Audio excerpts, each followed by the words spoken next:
جو 14 فروری میں عرض کر رہا ہوں کہ یہ ویلنٹائن ڈے منایا کیوں جاتا ہے، یہ ہمارے معاشرے کے اندر بے حیائی کو فروغ دیا جا رہا ہے، ہمارے معاشرے کے اندر ناجائز تعلقات کو پروموٹ کیا جا رہا ہے، ہمارے معاشرے کے اندر ہماری نوجوان نسل سے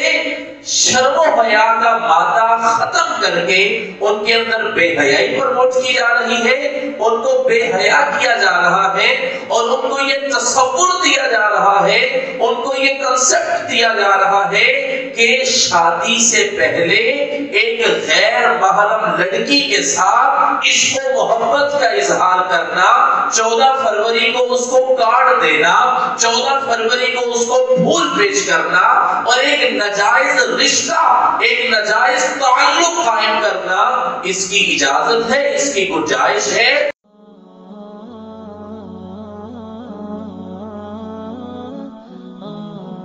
کہ ہم مسلمان ہیں اور اللہ کے ہاں دین اسلام ہی معتبر ہے، دین اسلام سے ہٹ کر کوئی کام کریں گے تو وہ اللہ کے ہاں معتبر نہیں۔ اب یہ جو 14 فروری کو ویلنٹائن ڈے کا دن منایا جا رہا ہے، اس کا ذرا تھوڑا سا پس منظر دیکھ لیا جائے کہ اس کی حقیقت کیا ہے۔ تاریخ کی کتابوں میں اس کا پس منظر جو بیان کیا جاتا ہے وہ مختلف ہے، کوئی ایک نہیں ہے۔ کسی نے کہا کہ ایک بادشاہ تھا، اس کا ایک پادری تھا، اس کو پادری پر کسی وجہ سے ناراضگی ہوئی، اس نے جیل کے اندر اس کو ڈال دیا، تو وہ جو جیلر تھا اس کی لڑکی سے اس کو محبت ہو گئی، تو وہ 14 فروری کو اس نے پھانسی کی اس کو سزا دی، تو اسی دن کو ویلنٹائن ڈے کا نام دے دیا جاتا ہے۔ خیر پس منظر کے اعتبار سے کتابوں کے اندر مختلف واقعات لکھے جاتے ہیں، لیکن یہ منایا کیوں جاتا ہے یہ سب کے ہاں بات مسلم ہے، اس میں کوئی دوسری رائے نہیں ہے، بلکہ لبرل قسم کے لوگ، مغربی تہذیب کے لوگ یہ کہتے ہیں کہ یہ دن عشق و محبت کا دن منایا گیا ہے۔ اس دن کے اندر ہوتا کیا ہے؟ 14 فروری کو پوری دنیا کے اندر، میں تو حیران ہوا، کل رات، گزشتہ رات کی بات، میں کسی اور کی بات نہیں کرتا، میں اپنا آنکھوں دیکھا واقعہ آپ کو سنانے لگا۔ کل رات کی بات ہے کہ میں وزیر آباد میں ایک شاپ پہ کھڑا تھا، غالباً عشاء کی نماز کے بعد ایک ماں آئی ہے اپنی بچی کو ساتھ لے کر، اور یہ زیادہ تکلیف کی باعث میرے لیے رات بنی جب میں نے اپنے معاشرے میں اس کا المیہ دیکھا کہ ہمارے معاشرے کے اندر بھی، حالانکہ ہمارا ملک پاکستان ایک مذہبی ملک یعنی تصور کیا جاتا ہے کہ یہ اسلام کا ایک مرکز اور قلعہ تصور کیا جاتا ہے کہ یہاں پر لوگ اسلام پر عمل کرنے والے بنسبت دوسرے ملکوں کے زیادہ ہیں۔ تو اس ماں نے وہاں پر آ کر کہا کہ مجھے ویلنٹائن ڈے کا کارڈ چاہیے، تو وہ اصل میں ماں نے کیا کرنا تھا، وہ اپنی بچی کو اس نے دلوانا تھا اور بچی کو آگے اس نے کسی اور کو دینا تھا۔ اور جو 14 فروری میں عرض کر رہا ہوں کہ یہ ویلنٹائن ڈے منایا کیوں جاتا ہے، یہ ہمارے معاشرے کے اندر بے حیائی کو فروغ دیا جا رہا ہے، ہمارے معاشرے کے اندر ناجائز تعلقات کو پروموٹ کیا جا رہا ہے، ہمارے معاشرے کے اندر ہماری نوجوان نسل سے شرم و حیا کا مادہ ختم کر کے ان کے اندر بے حیائی پروموٹ کی جا رہی ہے، ان کو بے حیا کیا جا رہا ہے، اور ان کو یہ تصور دیا جا رہا ہے، ان کو یہ کنسپٹ دیا جا رہا ہے کہ شادی سے پہلے ایک غیر محرم لڑکی کے ساتھ عشق و محبت کا اظہار کرنا، 14 فروری کو اس کو کارڈ دینا، 14 فروری کو اس کو پھول پیش کرنا اور ایک ناجائز رشتہ، ایک ناجائز تعلق قائم کرنا، اس کی اجازت ہے، اس کی گنجائش ہے، اور یہ ایسا کرنا چاہیے۔ یہ 14 فروری کو جو بحث کر رہا ہوں ویلنٹائن ڈے، اس کا پس منظر یہ ہے، اور یہ اس لیے بنایا جا رہا ہے کہ ایک ناجائز رشتہ، ایک ناجائز تعلق جس کی اسلام کے اندر بھی کوئی گنجائش نہیں ہے، اخلاقی طور پر بھی اس کی کوئی گنجائش نہیں ہے کہ ایک لڑکے کا ایک لڑکی کے ساتھ ریلیشن ہو جائے، رشتہ ہو جائے، شادی والا رشتہ نہیں ہے بلکہ دوستی والا رشتہ، بوائے فرینڈ اور گرل فرینڈ والا رشتہ اس کے ساتھ بن جائے، وہ اس کو اپنی محبت کا اظہار کرے اس خاص دن کے اندر۔ یہ اس دن کا پس منظر ہے۔ تو بتائیں ایسا کرنے سے ہمارا معاشرے کے اندر بہتری آئے گی یا بدتری آئے گی؟ تو کیوں نہ ہم پھر اس بات کا آج عہد کریں بیٹھ کر کہ ہمارا جہاں جہاں پر وساطت ہے ہم اپنی اولاد کو، اپنے جاننے والوں کو سمجھائیں اور ہم اپنے معاشرے کی اصلاح کریں کہ ہمارے معاشرے کے اندر ہم مسلمان ہیں۔ جیسے میں نے شروع میں عرض کیا کہ مسلمان ہیں، ہمارا کلچر بھی اسلامی ہونا چاہیے، ہماری تہذیب بھی اسلامی ہونا چاہیے، ہمارا رہن سہن بھی اسلامی ہونا چاہیے، عمل کے لیے ہمارے پاس قرآن مجید موجود ہے، عمل کے لیے ہمارے پاس نبی کریم کا طریقہ موجود ہے، عمل کے لیے ہمارے سامنے صحابہ کا اور صحابہ کے تابعین تبع تابعین جو اہل اللہ ہیں ان کی زندگی ہمارے سامنے ہونی چاہیے۔ تو پھر ہم ایسا کیوں کر رہے ہیں کہ ہم غیروں کے کلچر کو، غیروں کی روش کو اپنے اس علاقے کے اندر پروموٹ کریں؟ اور اس کے جو نقصانات ہیں، میں نے جو رات کا واقعہ آپ کے سامنے عرض کیے ہیں کہ لوگ اس قدر گر چکے ہیں یا لوگوں کی ذہنیت ایسی بن چکی ہے کہ ایک ماں اپنی بچی کو یہ سبق کیا دے رہی ہے بلکہ اس کے ساتھ اس کا تعاون کر رہی ہے کہ یہ لو ویلنٹائن ڈے کا کارڈ لو اور جا کر اپنے بوائے فرینڈ کو دو۔ اس سے بڑا المیہ اور ہمارے اس معاشرے کے لیے، ہمارے اس قوم کے لیے، ہمارے اس علاقے کے لیے اور کیا ہو سکتا ہے؟ تو یہ 14 فروری کا اب ذرا ہم آتے ہیں اس کی تباہ کاریوں کی طرف، اس کے نقصانات کی طرف کہ اس کے نقصانات ہیں کیا۔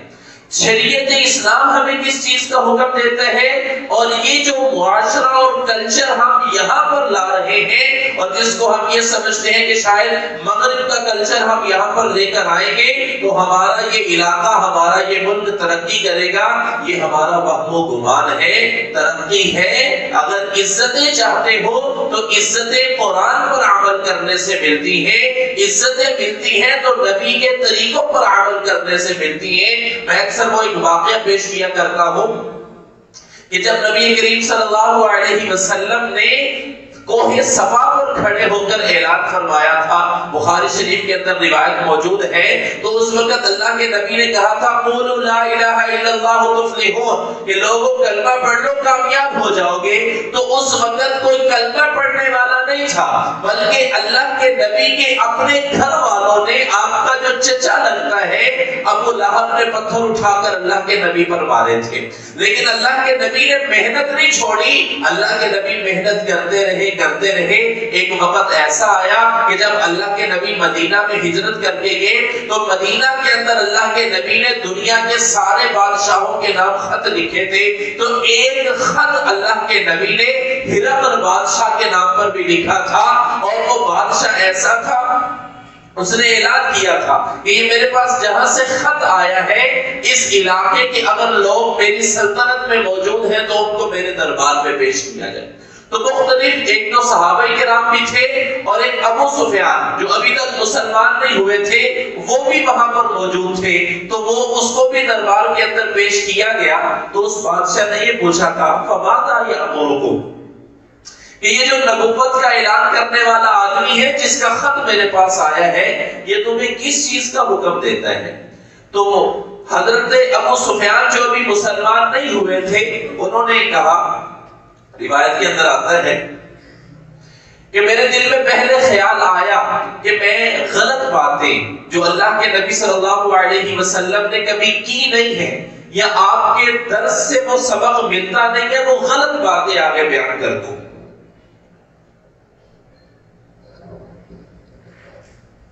لیکن پھر میں نے کہا کہ جھوٹ کیوں بولوں، سچ بتاتا ہوں۔ تو 4 باتیں جو بخاری کے اندر روایت موجود ہے، 4 باتیں ابو سفیان نے اس وقت کہی تھی، یأمرنا بالصدق والصلہ والصلاۃ والعفاف، کہ نبی کریم صلی اللہ علیہ وسلم اور یہ محمد نام کا جو آدمی ہے یہ ہمیں 4 چیزوں کا حکم دیتا ہے۔ 4 چیزوں پر صحابہ نے بھی عمل کیا، 4 چیزوں پر نبی نے لوگوں کا عمل کروایا۔ تو ایک وقت وہ تھا کہ جب کوئی کلمہ پڑھنے والا نہیں تھا، لیکن ایک وقت وہ بھی آیا تھا کہ مدینہ کیا کئی مربع میل پر اسلامی سلطنت قائم ہو چکی تھی۔ تو وہ 4 چیزیں کون سی ہیں؟ یأمرنا بالصدق والصلہ والصلاۃ والعفاف، 4 چیزیں ہیں۔ پہلے نمبر پر اس نے کہا کہ نبی کریم صلی اللہ علیہ وسلم ہمیں سچائی کا حکم دیتے ہیں کہ ہمیشہ سچ بولنا ہے، جھوٹ نہیں بولنا، غلط بیانی نہیں کرنی، زبان سے کسی کو دھوکہ نہیں دینا، بلکہ ہمیشہ سچ کا ساتھ دینا ہے۔ یأمرنا بالصدق، دوسرے نمبر پر والصلہ، صلہ رحمی کرنی ہے، لوگوں کے ساتھ اچھے اخلاق سے پیش آنا ہے، لڑائی جھگڑے نہیں کرنے، رشتوں کو قائم رکھنا ہے، رشتوں کی پاسداری کرنی ہے، رشتوں کو توڑنا نہیں ہے۔ چھوٹی چھوٹی بات پر چچا سے ناراض ہوگے، خالہ سے ناراض ہوگے، بھائی بھی آپس میں بول رہا اور سال ہر سال سے لڑائیاں چل رہی ہیں، ناراضگیاں چل رہی ہیں، ایسا نہیں، بلکہ صلہ رحمی کی جائے، اچھے تعلقات رکھے جائیں، رشتہ داروں کے ساتھ رشتوں کو قائم رکھا جائے، دوست احباب کے ساتھ اچھے رشتے رکھے جائیں، صلہ رحمی کا اللہ کے نبی ہمیں حکم دیتے ہیں۔ تیسرے نمبر پر اس نے فرمایا تھا کہ نبی فرماتے ہیں والصلاۃ، نماز کا اللہ کے نبی ہمیں حکم دیتے ہیں کہ اللہ کی عبادت کی جائے، نماز کا اہتمام کیا جائے۔ پھر نماز کے متعلق جتنی اہمیت اللہ کے نبی نے بیان فرمائی ہے، یہ صحابہ کرام کی زندگیوں سے ہمیں ملتی ہے، وہ کسی سے بات چھپی ہوئی نہیں ہے کہ صحابہ کرام نے یہ کہنا شروع کر دیا تھا کہ نماز ہمیں ملی ہے تو ہمیں اللہ سے لینے کا ایک ذریعہ اور واسطہ مل چکا ہے۔ چوتھی چیز جو اللہ کے نبی صلی اللہ علیہ وسلم کے درس میں شامل ہے، اللہ کے نبی نے فرمایا والعفاف، چوتھی چیز ہے پاک دامنی، پاک دامنی اختیار کی جائے۔ پاک دامنی صرف یہ نہیں ہے کہ شرم کا کو غلط استعمال نہ کیا جائے، بلکہ جیسے میں نے پہلے بھی شاید 2-3 جمعے پہلے میں نے عرض کیا تھا کہ انسان پاک دامنی یہ ہے کہ انسان اپنی آنکھوں کی بھی حفاظت کرے، پاک دامنی یہ ہے کہ انسان اپنے کانوں کی بھی حفاظت کرے، کسی غیر محرم کی طرف دیکھے نہیں، کسی غیر محرم کے باتوں کو بطور تلذذ کے سنے نہیں، اور کسی غیر محرم کو ٹچ نہ کرے، کسی غیر محرم کے ساتھ بیٹھے نہیں، کسی کی طرف دیکھے نہیں، یہ ہے پاک دامنی۔ تو میرے بھائی یہ 4 چیزیں ہیں، اور یہ چاروں چیزیں ہمارے اندر سے معدوم ہو چکی ہیں، ختم ہوتی جا رہی ہیں۔ سچائی کا ہم ساتھ نہیں دیتے، بلکہ وہاں پر تو ہم تعلقات کو دیکھتے ہیں، اگر سچ کا ساتھ دیں گے تو اپنے رشتے ناطے سلام دعا چھوٹ جاتی ہے، تو ہم سچ کو چھوڑ دیتے ہیں، دوستیوں کو قائم کرتے ہیں جھوٹ کا ساتھ دے کر۔ صلہ رحمی ہمارے اندر کتنی ہے اس کا بھی آپ اندازہ لگا لیں کہ بھائی سے ناراض بیٹھا ہے، عید کے موقع پر بھی نہیں ملتے، چچا سے ناراضگی ہے، خالہ سے ناراضگی ہے، پھوپھیوں سے ناراضگی ہے، چچا کی برادری کو، چچا کی قوم کو، چچا کے قبیلے کو اور چچا کی فیملی کو ہم شریکہ سمجھ لیتے ہیں۔ مجھے تو اس پر بھی بڑی حیرانگی آتی ہے کہ یہ جو آج کل ہمارے معاشرے کے اندر لفظ شریکہ استعمال کیا جاتا ہے، حالانکہ وہ دونوں سگے بھائی ہیں، لیکن جب اولاد کی شادیاں ہوتی ہیں تو وہ چچا کی اولاد کو اپنا شریکہ سمجھ لیتی ہے، اپنا دشمن سمجھ لیتی ہے۔ بھائی شریکے کا جو مقصد ہے، شریکے کا جو مطلب ہے، اگر وہ سمجھنا ہو تو میں آپ کو بتا دیتا ہوں کہ اگر کوئی کسی کے ساتھ شریک ہے، شریکے کا مطلب یہ ہے کہ وہ ہماری عزت کے اندر بھی ہمارے شریک ہیں، ہمارے خاندان کے اندر بھی ہمارے شریک ہیں، ہمارے قوم اور قبیلے کے اندر بھی ہمارے شریک ہیں، لیکن ہم نے لفظ شریکہ کو دشمنی کے طور پر استعمال کرنا شروع کر دیا ہے۔ صلہ رحمی ہمارے اندر نہیں ہے۔ نماز کی جو پرسنٹیج ہے وہ آپ احباب سامنے ہیں، اپنے گریبان کے اندر ہر انسان چھان کر دیکھ سکتا ہے کہ میں کتنا نمازی ہوں۔ 24 گھنٹوں میں 5 نمازیں فرض ہیں تو میں 5 نمازیں اہتمام سے پڑھتا ہوں یا نہیں پڑھتا، ہفتے بعد مسجد میں آتا ہوں، جمعے کی توفیق مجھے کم ملتی ہے، یہ ہر انسان اپنے گریبان کے اندر جھانک کر دیکھ سکتا ہے۔ اور پاک دامنی کی جہاں تک بات آتی ہے تو آج کل کے نوجوان کو دیکھ لیجئے، نوجوان تو پھر بھی چلو حالانکہ وہ بھی کسی اللہ کے حکم سے بری نہیں ہے، لیکن آج کل کے بوڑھے بھی بدنظری کے اندر، یا آج کل کے بوڑھے بھی ایسے کئی کاموں کا ارتکاب کر رہے ہیں جو ان کی عمر کے بھی شایان شان نہیں ہیں۔ آج کل جس قدر بے حیائی ہماری یہ ٹی ویوں پر یا سوشل میڈیا پر یا جو گھریلو ہمارے جو ہے وہ ٹی وی چل رہے ہیں اس کے اوپر کس قدر بے حیائی ہے، آپ خود اس بات کا اندازہ لگا سکتے ہیں۔ تو خیر میں اس بات کی طرف نہیں جا رہا ہوں، مقصد یہ ہے کہ یہ بات سمجھانا کہ یہ چاروں چیزیں ہماری بنیادی حیثیت رکھتی ہیں، سچ بولنا، صلہ رحمی کرنا، نماز پڑھنا اور پاک دامنی اختیار کرنا۔ اب اس 14 فروری کے دن کو جو منایا جا رہا ہے، اس کے اندر سب سے بڑی دھجیاں جو اڑائی جاتی ہیں وہ پاک دامنی کی اور شرم و حیا کی اڑائی جاتی ہے۔ اس معاشرے کو بے حیا بنایا جا رہا ہے، اس معاشرے کے اندر سے بدامنی، امن کو ختم کر کے بدامنی کی فضا قائم کی جا رہی ہے۔ ظاہری بات ہے اگر کسی ماں بہن بیٹے کی عزت محفوظ نہیں ہے تو وہاں پر اس معاشرے کے اندر امن تو نہیں آ سکتا، بدامنی نہیں آئے گی۔ نبی کریم صلی اللہ علیہ وسلم نے ارشاد فرمایا الحیاء شعبۃ من الایمان، کہ ایمان، حیا جو ہے یہ ایمان کا ایک حصہ ہے۔ اور جو لوگ یہ جاننے کے باوجود کہ یہ بے حیائی کا کام ہے، قرآن مجید کی ایک وعید میں سنا دیتا ہوں۔ اللہ تعالیٰ ارشاد فرماتے ہیں ان الذین یحبون ان تشیع الفاحشۃ فی الذین آمنوا لہم عذاب علیم فی الدنیا والآخرہ۔ اللہ تعالیٰ یہ ارشاد فرماتے ہیں کہ وہ لوگ ان الذین آمنوا یحبون ان تشیع الفاحشۃ، یہ جو اس بات کو پسند کرتے ہیں کہ ہم دنیا کے اندر بے حیائی کو عام کریں، بے حیائی کو پھیلائیں اور بے حیائی پھیلانے کا سبب بن رہے ہیں، لہم عذاب علیم فی الدنیا والآخرہ، اللہ تعالیٰ ان کے لیے دردناک عذاب تیار کر کے رکھا ہوا ہے۔ دنیا کے اندر بھی دردناک عذاب ہے اور آخرت کے اندر بھی دردناک عذاب ہے۔ تو عرض یہ کر رہا ہوں کہ یہ مغرب کے اندر ایک تو انہوں نے اس سے بڑھ کر اور بھی بڑے تعجب کی بات ہے کہ ہر رشتے کے لیے ایک دن متعین کر دیے۔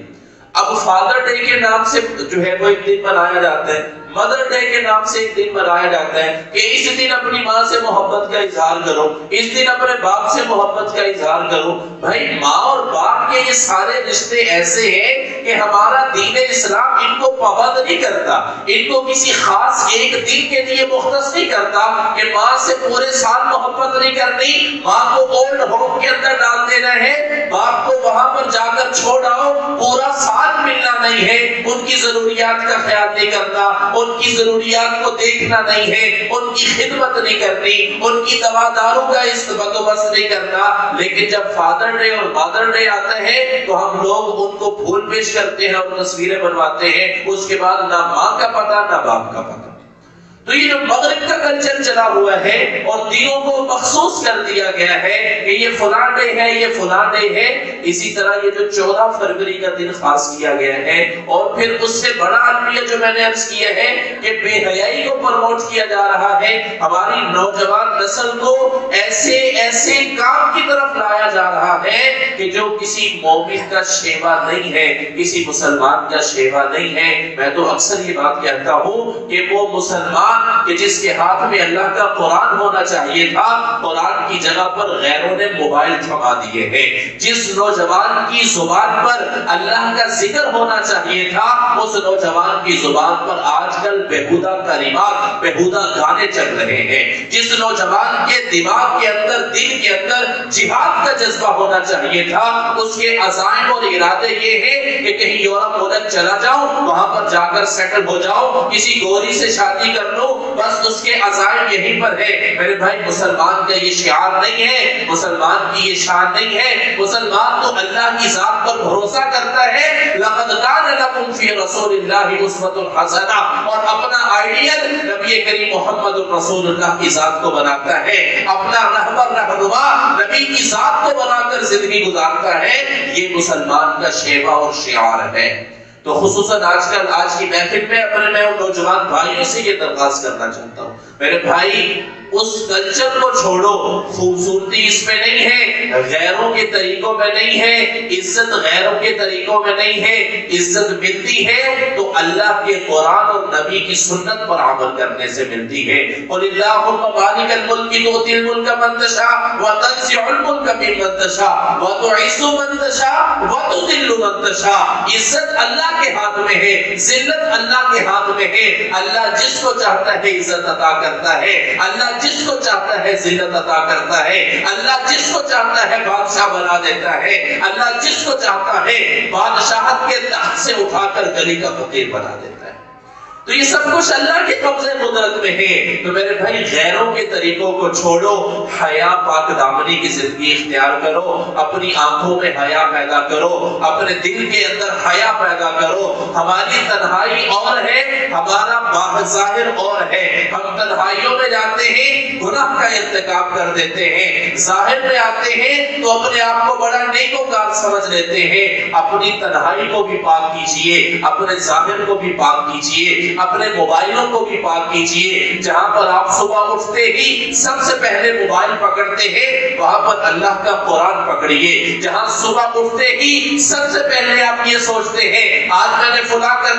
کرنا ہے، وہاں پر آپ اللہ کی عبادت کی سوچئے۔ ایک حدیث مبارکہ سنا کر بات ختم کرتا ہوں۔ اللہ کے نبی صلی اللہ علیہ وسلم نے ارشاد فرمایا کہ جب کوئی انسان صبح بیدار ہوتا ہے، صبح اٹھتا ہے، اٹھنے کے بعد وہ پہلا کام جو بھی کرتا ہے اس کے مطابق اس کے دل کا فیصلہ کر دیا جاتا ہے۔ اگر کوئی صبح اٹھنے کے بعد یہ ارادہ کرتا ہے چلو مسجد کا رخ کرتا ہوں، نماز پڑھتا ہوں، اللہ کا قرآن پڑھتا ہوں، زبان سے کوئی اللہ کا نام لیتا ہے، ذکر اذکار کرتا ہے، سورہ یاسین پڑھ لی، سورہ یاسین کو سن لیا، کوئی نیک کام کر لیا، اللہ کے پاک پیغمبر نے ارشاد فرمایا کہ فرشتے اس کے ہاتھ کے اندر رحمان کا جھنڈا تھما دیتے ہیں اور یہ دعا دیتے ہیں کہ آج تو رحمان کے راستے پر چلا ہے، تیرا دن اچھا گزرے گا۔ اور اگر کوئی انسان صبح بیدار ہونے کے بعد نہ نماز کی فکر، نہ ذکر کی فکر، نہ قرآن کی فکر، نہ اللہ کی عبادت کی فکر، نہ اللہ کے ذکر کی فکر، نہ کسی نیکی کی فکر، بلکہ اٹھتے ہی اس نے یہ سوچا اور میں نے تو آج منڈی جانا تھا، میں نے تو فلاں کام کی طرف جانا تھا، میں نے تو فلاں کام کرنا ہے، اللہ کے پاک پیغمبر نے ارشاد فرمایا کہ اس کے ہاتھ میں شیطان کا جھنڈا تھما دیا جاتا ہے۔ اب فیصلہ آپ لوگوں کے ہاتھ میں ہے، ہاتھ میں رحمان کا جھنڈا پکڑ کر اللہ کی رحمت میں آنا ہے یا ہاتھ میں شیطان کا جھنڈا پکڑ کر اللہ کے غضب میں آنا ہے۔ اللہ کی رحمت میں آؤ گے تو سارے کام بنتے چلے جائیں گے، اللہ کے غضب میں آؤ گے تو سارے کام بگڑتے چلے